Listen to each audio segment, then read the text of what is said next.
Welcome to this special edition of the Rural Reporter's Notebook, live from the Rural Journalism Collective on Wednesday, May 14th.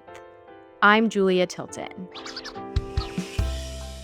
The Rural Journalism Collective is a space for journalists and media professionals who cover rural places to network, share ideas, and uplift excellent work.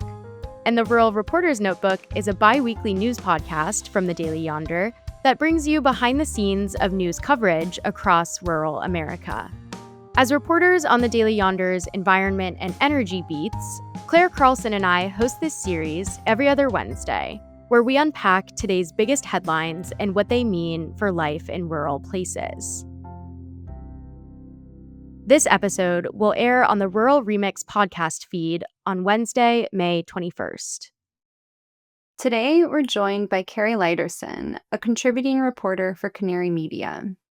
Over the last several years, Kari has spent extensive time reporting in Illinois coal mining communities. Her recent work focuses on a job training program in Decatur, Illinois, funded by the state's energy law. That reporting is part of a larger collaboration from the Institute for Nonprofit News's Rural News Network about training clean energy workers in rural areas. Kari, who's based in Chicago, also works as an assistant professor at the Medill School of Journalism at Northwestern University. Kari, thanks so much for being here. Thank you so much for having me. The first place we wanted to start is if you can introduce yourself and then also tell us about your work, not just as a journalist, but also as a professor at Northwestern.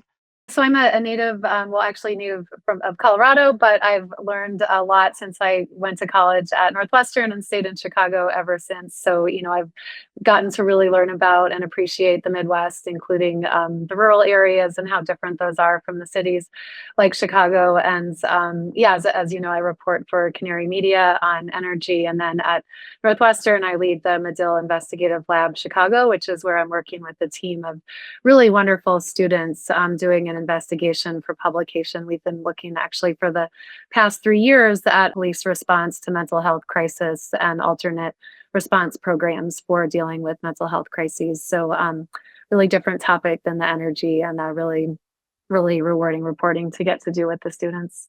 We want to zoom in to some of the reporting you've done most recently in rural communities in Illinois.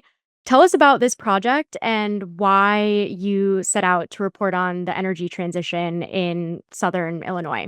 Yeah, and I should clarify this story is actually more central Illinois, but I have done a lot of reporting in southern Illinois also on these topics. And in Illinois, it's kind of either Chicago or downstate Illinois. So downstate is often all lumped together, central, southern, mix of rural areas, and small cities or towns like Decatur, where I did this particular story, is a city of about 70,000, really in the midst of farmland, a lot of soybean farming, also historically heavy industry there, a huge corn syrup, corn products plant, and formerly a tire factory that closed, and a big Caterpillar plant is still there. So really interesting community with a lot of history. And I was looking at, as part of this larger collaboration, which is looking at clean energy jobs and clean energy job training. I'm looking at Decatur being one of the hubs funded by state legislation to train people in clean energy jobs. So I've been looking at how that's played out and some of the best practices and successes there. I know that the piece that we're talking about today isn't published yet. We got kind of a exclusive first look at it, and it's really a great read. So I recommend everyone going and reading that once it's out. But I'm curious, what was the most surprising thing you found during this reporting? So I don't know if anything was surprising, but a few things I found especially notable. So Illinois, going back to at least 2017 with a law that was passed then, has had pretty ambitious just transition, clean energy transition, including workforce training programs. And I've covered a lot of those both downstate and in the Chicago area. And it's been really difficult. This 2017 law and then another law in 2021 that set very ambitious targets for clean energy deployment, clean energy jobs, equity really being at the center of both the deployment and the jobs. The state really created great targets and great goals for these things, but especially on the job training front and on the equity front, it has been really hard to realize those goals and for the training programs to recruit people when people did complete the programs to actually find them jobs has been way harder than maybe people expected when the laws were first drafted. So jump ahead to this program in Decatur. I think it's so far the kind of biggest and most advanced of the hubs that were created by this state law. And I think the main reason that it's been really successful so far is how it was kind of grafted on top of a really exciting program that already existed at Richland Community College in Decatur, which is where the hub is based. And this was actually one of, I guess, a surprising and sort of fun to learn thing. All these different topics and locations often end up intersecting when you're doing energy stories. They all sorts of other stories, end up being interwoven. So I do remember hearing when I was in college about the Decatur 7, this big civil rights issue. And what happened is 7 teenagers in Decatur were criminally charged and kicked out of school for basically a fist fight at a football game, really disproportionately criminalized and punished for this incident. And they were all Black, those 7 students. So it did become, this was back in 1999, it was a really prominent civil rights struggle. And it turns out that the program at Richland Community College is led by a reverend who was one of those teenagers at the time. And then one of the trainees who I was focusing on was also part of the Decatur 7. And, that really formative incident affected their lives in different ways and help the reverends become a community leader and develop this program at Richland. So going back to why I think it's successful as a clean energy program is, aside from anything to do with energy, it really focuses on addressing people's trauma and the triggers and the barriers that past experiences in their life have created, both emotionally and then just things like their life situation, like a criminal record or childcare issues or things like that. So, in order to really help people enter the clean energy jobs economy, you have to address all these other issues too for a lot of people, especially if you want it to be an equity driven program. So I think that's what this successful program created by the Reverend Courtney Carlson, who was, the man that I mentioned. The things he'd been doing for years on this front is what really has made this hub successful. And, it's also a lesson where if you're doing these clean energy jobs programs, building them from scratch might not really work. It's, identifying existing assets and structures and melding those, into, and it kind of gets to clean energy as a whole. It's like clean energy jobs are, it's, I guess one other thing, and then I'll stop talking. But one other thing that's really notable in Decatur and elsewhere is, people think of wind and solar when they think of clean energy jobs, but really HVAC and energy efficiency and in Decatur's case, electric vehicles are actually make up a much greater percentage of clean energy jobs. And, they might not be as sort of noticeable or like glamorous as wind or solar, but, that's this huge portion of jobs that aren't really that different from other existing jobs, but clean energy is becoming so much part of our economy and energy source as a whole that if you're going into HVAC, these days you're hopefully in a clean energy job. Thank you for touching on the more holistic aspects of the program and that it's not just about a job. It's really about like addressing people as full people. That's something that Claire and I talk about a lot with respect to the renewable energy transition in rural places because we see sometimes that promises are made and then kept or not kept in interesting ways when it comes to development with renewable energy. And so this story that we're talking about in Decatur is part of a larger collaboration with the Rural News Network that when all the pieces come out will feature reporting from all across the country. And we know here at the Daily Yonder that rural America is not a monolith. You can't paint it with broad brushstrokes.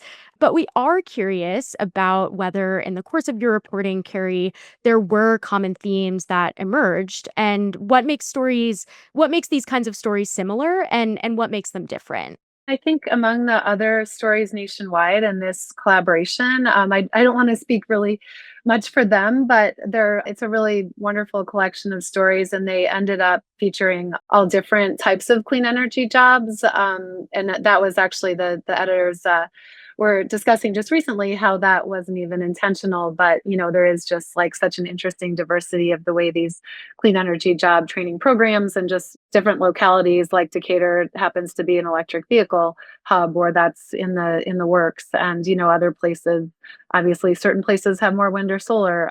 So I mean, I think these stories all show like how unique things about one given rural community can help clean energy jobs play out in specific ways, but then kind of commonalities. Mine's not the only story that involves community colleges. Like community colleges are this really often underappreciated resource, throughout the country. So and then as I mentioned, like using existing programs and networks of trust rather than trying to build something from scratch. I think that's a common theme in the stories. And yeah.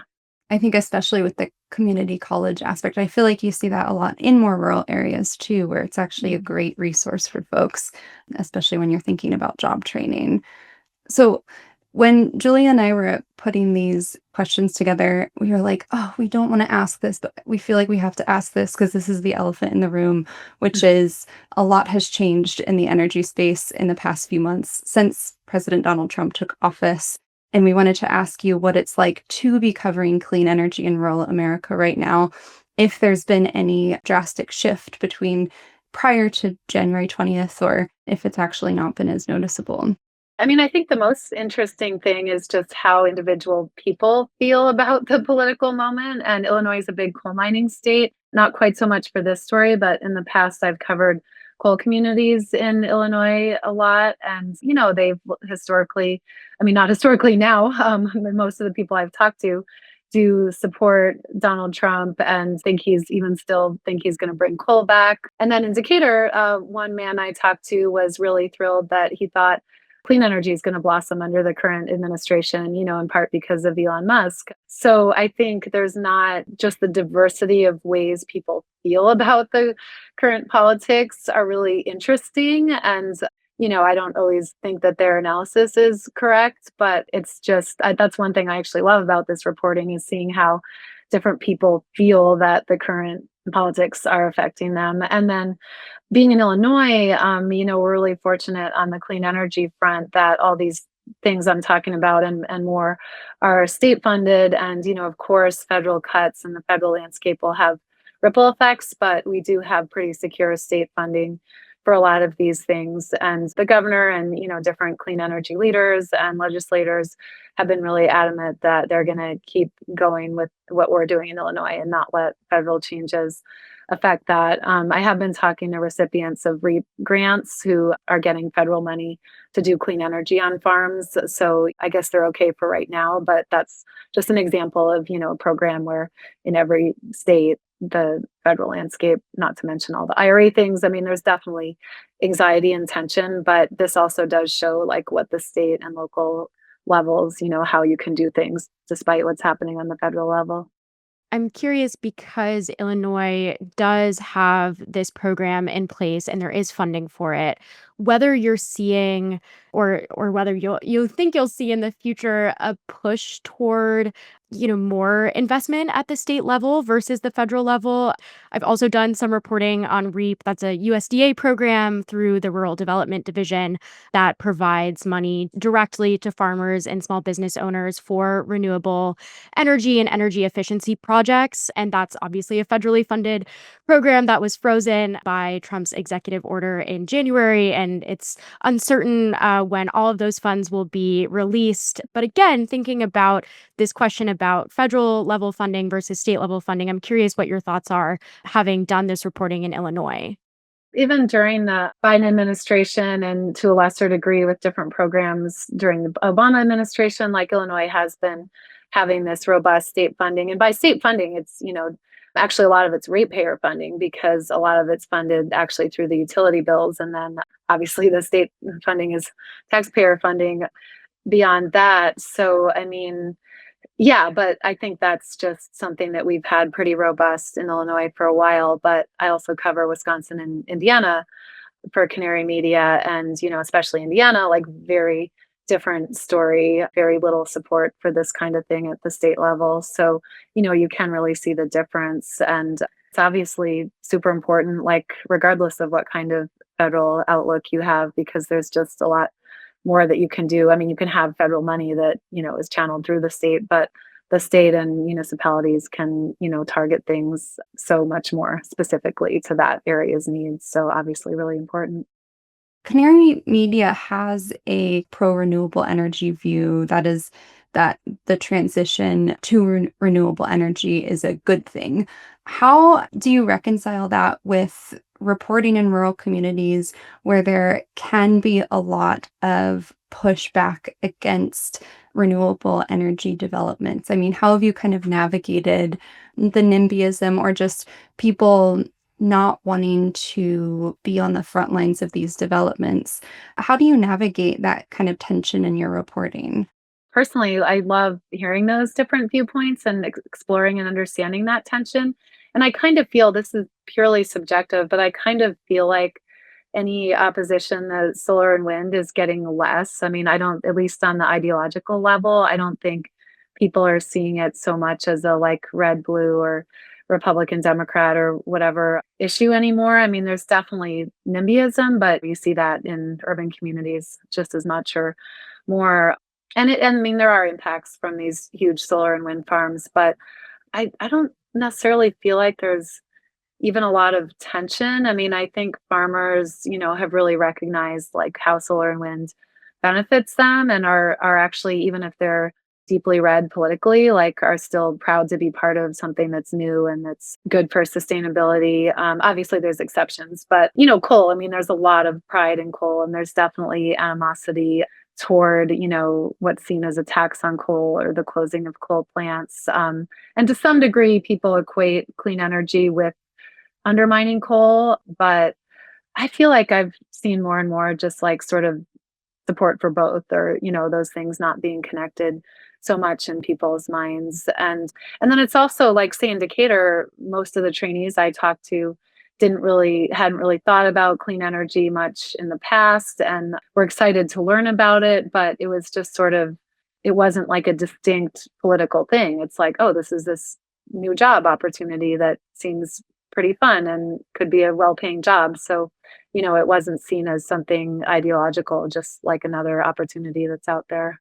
That's interesting, and particularly the point that at hyper local levels, opportunities for new jobs, regardless of the industry, often are not partisan or thought of as political. I am curious though, and this is something that Claire and I have discussed before on this podcast. There is sometimes in rural places hostility toward the media and just general misunderstandings about topics like climate change and clean energy and these buzzwords that are thrown around often in urban centers. And so, how do you navigate that when you're doing your reporting in rural places?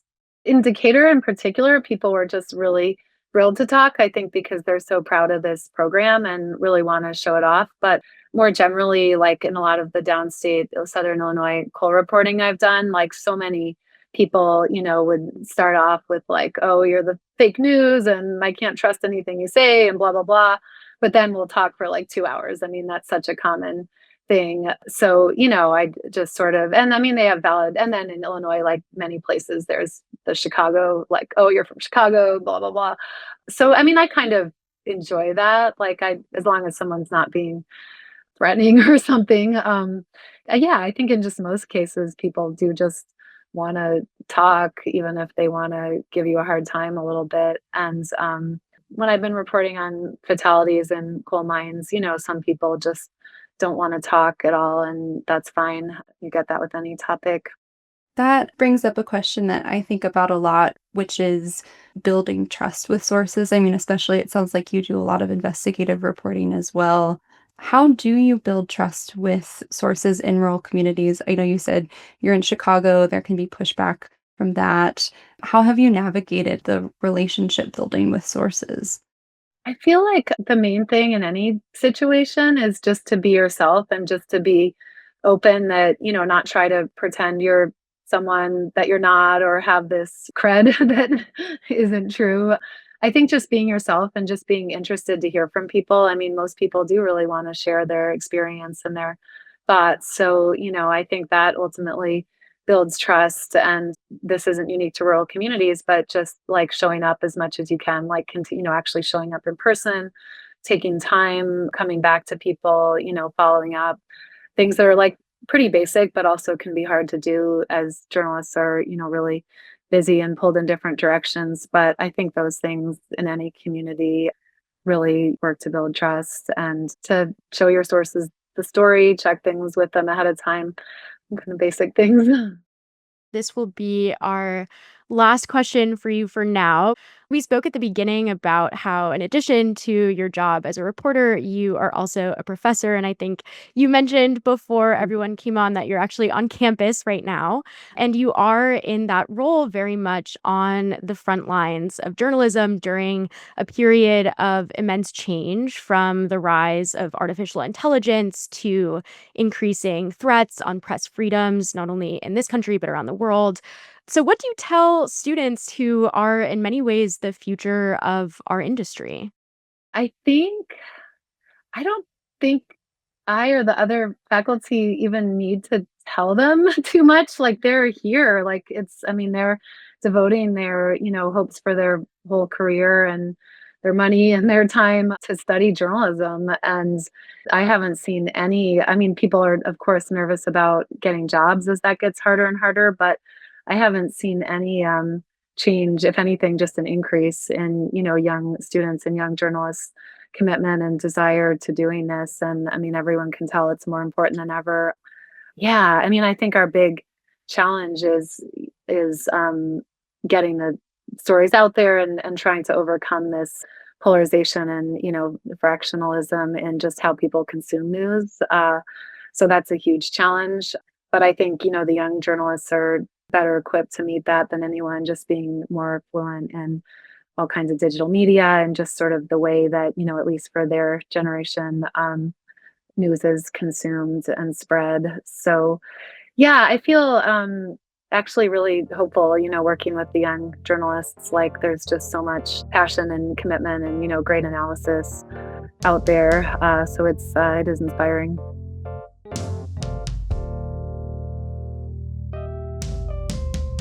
This episode of the Rural Reporter's Notebook was recorded live at the Rural Journalism Collective on May 14th, 2025. It was edited and produced by me, Claire Carlson, and by me, Julia Tilton. Our executive producer is Joel Cohen. Original music was composed by Quincy Ponver and Leo Pozell. Thank you to the staff of the Daily Yonder and Rural Assembly for all their support in making this show possible. And special thanks to Tainum Fotheringill and Caroline Carlson for having us at this spring's edition of the Rural Journalism Collective.